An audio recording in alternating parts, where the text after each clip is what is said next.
හරි දැනගන්න ඕනේ එතකොට අපි Excel වලදී pivot table එකක් කියන්නේ මොකක්ද කියලා අහුවොත් එහෙම ප්‍රශ්නයක් විදිහට අහුවොත් එහෙම අපිට කියන්න වෙන්නේ මොකද්ද? විශාල දත්ත ප්‍රමාණයකින් සාරාංශගත වාර්තාවක් ඉතා ඉක්මනින් ඉන්ටරැක්ටිව් විදිහට හදාගන්න පුළුවන් ක්‍රමවේදයක් තමයි pivot table එකක් කියන්නේ. ඒතකොට මොකක් හරි මේකෙදි පදනම් කරගන්න තීරුවක් තියෙනවා. ඒ තීරුව පදනම් කරගෙන තව තීරුවක හරි තීරු කීපයක එකතුවක් වෙන්න පුළුවන් සාරාංශගත කරලා ගන්න. එහෙම නැත්නම් කවුන්ට් එකක් වෙන්න පුළුවන්. කොච්චර ප්‍රමාණයක් තියෙනවද? හරි. ඔන්න ඔය වගේ දේවල් ටික ඉතා ඉක්මනින් කරගන්න ඕන නම් මේක පාවිච්චි කරන්න පුළුවන්. හරි. ඊළඟට දැන් මේ pivot table තියෙන එකේ වාසි benefits වගේක් තියෙනවා. හරි. advantages නැත්නම් benefits. හරි. එකක් තමයි මොකද්ද?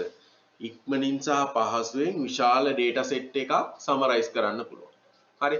එතකොට ඒක ඔන්න ප්‍රධාන වාසිය ඒක තමයි. හරි. එතකොට data analyze කරන්න flexibility එකක් තියෙනවා. නම්‍යශීලී. හරි. ඊට පස්සේ interactive dashboard එකක් හැදෙනවා. හරි. ඊට පස්සේ automatic update වෙනවා. අපි ඒ වෙලේම මොන හරි දෙයක් වෙනස් කරා නම් ඉබේම මේ pivot table එකෙත් ඒක update වෙනවා. යාවත් කාලීන වෙනවා. හරි. එතකොට data accuracy එක වැඩි දියුණු වෙනවා. හරි. දත්තවල නිවැරදි බව වැඩි දියුණු වෙනවා. ඊළඟට efficient report generation. වඩාත් කාර්යක්ෂම වාර්තා සකස් කිරීම. ඊළඟට summarizing කියන එක ඔය වගේ දේවල් පහසුවෙන් කරන්න පුළුවන් එකක් තමයි මොකද්ද? pivot table එක කියලා කියන්නේ. දැන් Excel වල අපි කරන්න මේ සමහර දේවල් කරනවා නේද? sort කරන ඒ වගේ, filter කරන ඒ වගේ, formula පාවිච්චි කරලා ඔය වගේ දේවල් කරනවා. හරි? දැන් එතකොට අපි බලමු කොහොමද pivot table එකක් හදන්නේ කියලා. හරි?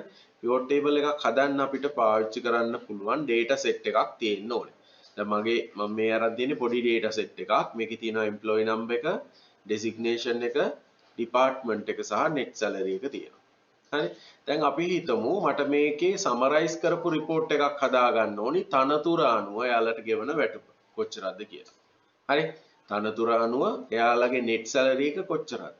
හරි. ඒතකොට වාර්තාවක් හදනවා නම් දැන් අපිට එක්කෝ එක ක්‍රමයක් තමයි subtotal වලින් ගන්න පුළුවන්. හරි. හැබැයි ඒ වගේ ඒක ගත්තාම හිටපු ගමන් අපිට ආයෙ තව මොන හරි එක ඇඩ් කරන්න ඕන වුණොත් එහෙම ඒකට ඇඩ් කරන්න බෑ. හරි. එතකොට ඊට වඩා ආකර්ශනීය විදිය කරන එකක් තමයි මේ pivot table. එතකොට pivot table ගන්න නම් අපි යනවා insert වල යනවා pivot table. ඔයාලට මේක data set එක select කරලා යන්නත් පුළුවන්.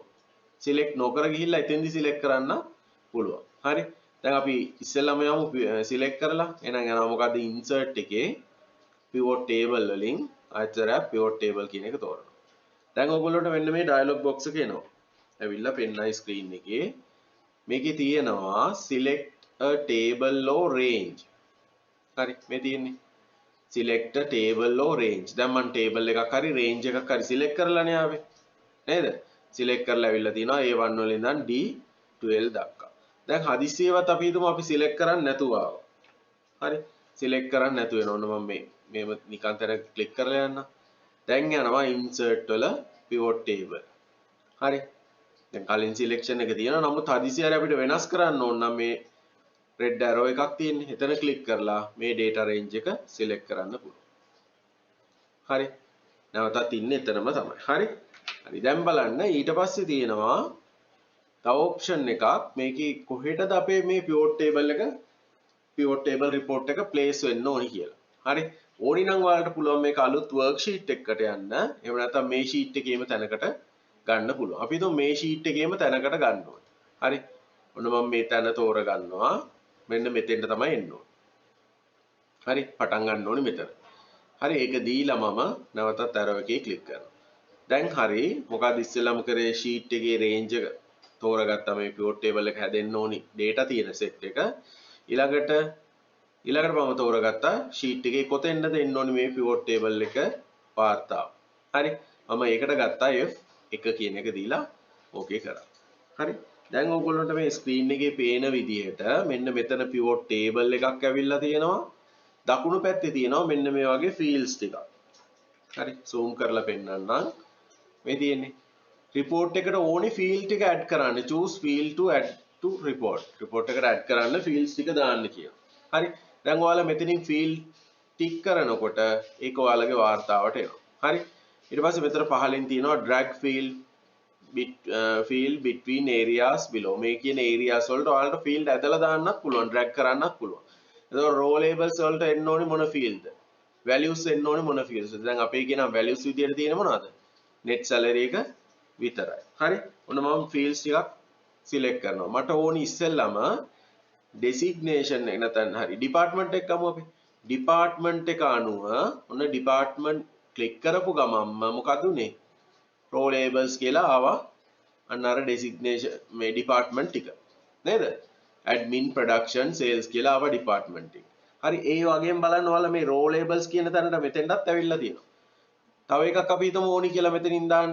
designation එකක් දා ගන්නවා. drag කරලා මෙතෙන්ට දාන්න පුළුවන්. දැන් බලන්න මොකද උනේ? admin කියන department එකේ designation එක ආවා. production කියන එකේ designation ටික ආවා. sales වල designation ටික ආවා. තේරුණාද? එතකොට මේක ඕනි නැත්තම් මෙතනින්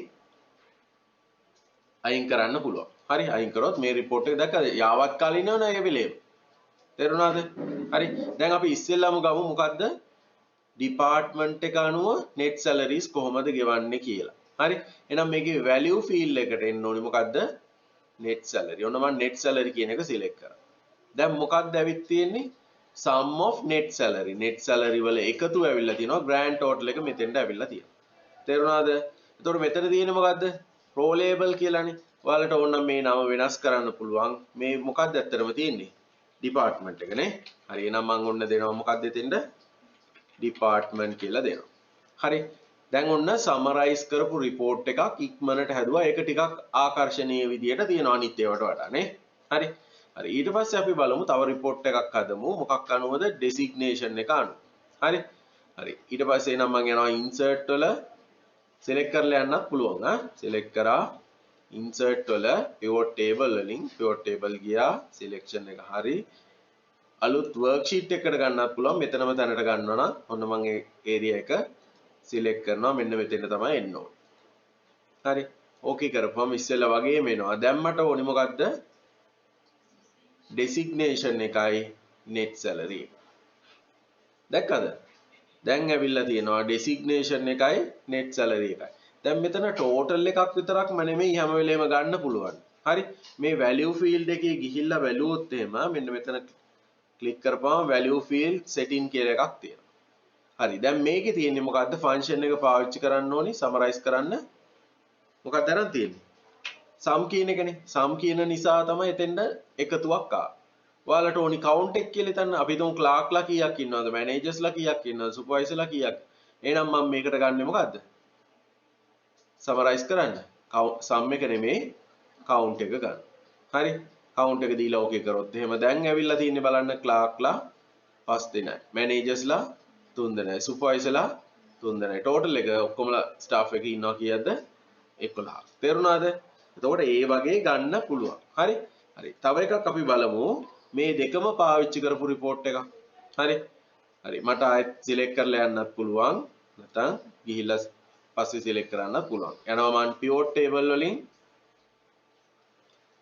හරි. දැන් report එකේ එන්න ඕනි. මෙන්න මෙතෙන්ට එන්න ඕනි. හරි? මෙතෙන්ට එන්න ඕනි. select කරා okay කරා. හරි. දැන් මට report එකට එන්න ඕනි දෙකක් ගන්නවා. මම ඉස්සෙල්ලම ගන්නවා department එක. ඒ යටතේ ඕනි මට designation එක. ඊට පස්සේ value වලට එන්න ඕනි net salary එක. හරි. දැන් report එකේ බලන්න. දැන් අපේ සාරාංශගත වාර්තාව ඇවිල්ලා තියෙනවා admin එකේ clerk ලාට ගෙවන පඩි තියෙනවා එකතුව තියෙනවා. හරි. production එක ගත්තාම කොච්චරක්ද? එක එක categories නැත්නම් designation අනුව කොච්චරක්ද? ඒකේ එකතුව තියෙනවා. sales එකේ එකතුව තියෙනවා designation. අන්තිමට ඇවිල්ලා තියෙනවා මොකද්ද? grand total එක ඇවිල්ලා තියෙනවා. තේරුණාද? එතකොට මේ විදිහට අපිට ඉක්මනින් report එකක් summarize කරපු එකක් ගන්න අවස්ථාව තියෙනවා. හරි. දැන් ඕනි නැත්නම් අයින් කරන්නේ කොහොමද? මෙතන right click කරලා remove කරන්න පුළුවන්. හරි. ඊට පස්සේ මේ field එක වෙනස් කරන්න ඕන නම් field name එක වෙනස් කරන්නේ කොහොමද? දැන් මේ row label කියන එකේ double click කරලා නම දෙන්න පුළුවන්. මෙතන තියෙන්නේ මොකද්ද? designation. හරි. designation එක අනුව count එක කොච්චරද කියලා මේකේ තියෙනවා. තේරුණාද? මේ ඔය තියෙන්නේ මොකද්ද? pivot table කියන එක. එතකොට ටේබල් එකක් එක්කම අපිට තව ඔප්ෂන් එකක් තියෙනවා. මම මේ ටිකම ගන්නම් කොපි කරලා. හරි. මේ සෙට් එකම කොපි කරලා ගන්නවා අලුත් ෂීට් එකට.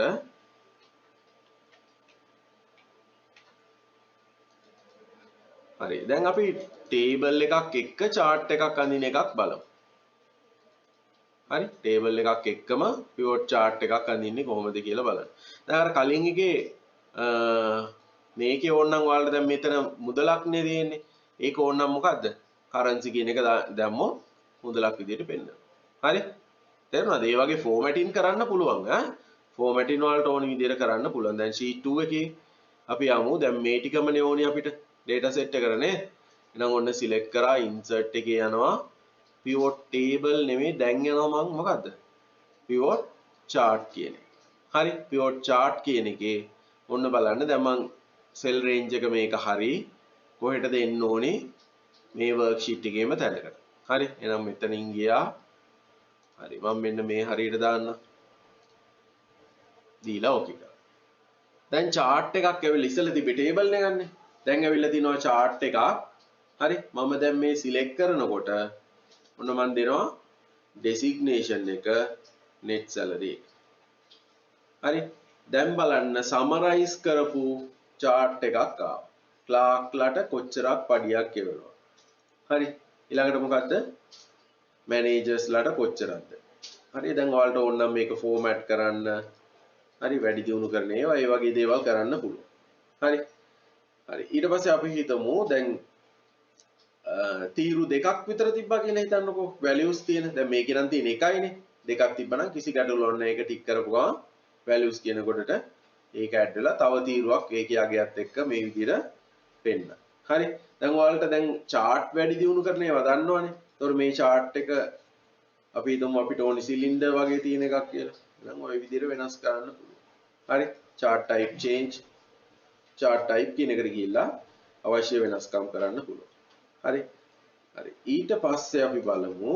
ඔන්න දැන් මොන chart එක ඇවිල්ලා තිනවා. දැන් මේවා formatting කරලා වැඩි දියුණු කරන්න පුළුවන්. මාතෘකා ඒවා දන්නවනේ chart tools වලින් තියෙනවනේ නේද? හරි. layout එකේ format එකේ හරි analyze එක තියෙනවා. හරි. තව chart එකක් අපි අඳිමු බලන්න. මට අවශ්‍යයි හරි අපි වෙනස් එකක් ඇඳලා බලමු. data ටික select කරලා යන්න පුළුවන් employee number එකයි. හරි මේකෙන්ම ගමු. ගැටලුවක් නැහැ. මේකම මම ගන්නවා. හරි. insert pivot table වල chart වලට යනවා. හරි. හරි එන්න ඕනි තැන මම තෝරගන්නවා. මේ worksheet එකේම තැනකට මෙතෙන්ට එන්න ඕන. හරි අර වගේම දාන්න පුළුවන්. දැන් දානවා මම employee number එකයි net salary එක. දැක්කද? හරි. එතකොට ප්‍රස්තාරයක් ඉතාමත් පහසුවෙන් මේක හදා ගන්න පුළුවන්. එතකොට ඕක අපිට ඕනි නම් අලුත් sheet එකකට ගන්නවා නම් දැන් මොකක්ද අතනින් තෝරන option එක? මොකක්ද යන්නේ? new sheet කියන එක පාවිච්චි කරන්න පුළුවන්. හරි. new sheet කියන එකට. එතකොට අලුත් sheet එකට තමයි යන්නේ. දැන් මේකේ summarize වෙලා නැහැ. ඇයි ඒ? කියන්නේ මේ ලොකු category විදියට එන්නේ නැහැ. මම row label වලට අරන් තියෙන්නේ මොකද්ද? employee number. එතකොට employee number එක්කෙනෙක්ගෙන් එකයිනේ තියෙන්නේ නේ. සමාන එක ගත්තොත් තමයි අර වගේ මේ වගේ group කරලා ගන්න පුළුවන්. හරි. දැන් අපි හිතමු අපිට ඕනි chart එකක් තව එකක් අපි ගමු. මේ range එකම තමයි insert pivot chart කියන එකට යනවා. හරි. එන්න ඕනි තැන chart එක මම මේකෙන් තෝරනවා මෙන්න මෙතෙන්ට එන්න ඕන. හරි. okay කරනවා. දැන් මට ඕනි අපි හිතමු department එකයි net salary එක. හැබැයි එකතුව නෙමෙයි මට දැන් ඕනේ මොකද්ද? කී දෙනෙක් ඉන්නවද කියලා. හරි. එහෙනම් value field setting වලින් මම යනවා මොකද්ද? sum එක වෙනුවට දැන් දෙනවා මොකද්ද? count එක. හරි. හරි. count එක දුන්නාම දැන් මේකේ ඇවිල්ලා තියෙන්නේ මොනවද? admin ලා කී දෙනෙක් ඉන්නවද? දෙන්නයි. මේකේ 4 දෙනයි. sales එකේ ඉන්නවා 5 දෙනෙක්. තේරුණාද? හරි මේ වගේ එකට අපි එතකොට පහසුවෙන් එතකොට ඕනි විදියට වලට වෙනස්කම් කරන්න පුළුවන්. පහසුවෙන් summarize report එකක් හදාගන්න, summarize කරපු chart එකක් හදාගන්න යොදා ගන්න එකක් තමයි pivot table සහ pivot chart කියන්නේ.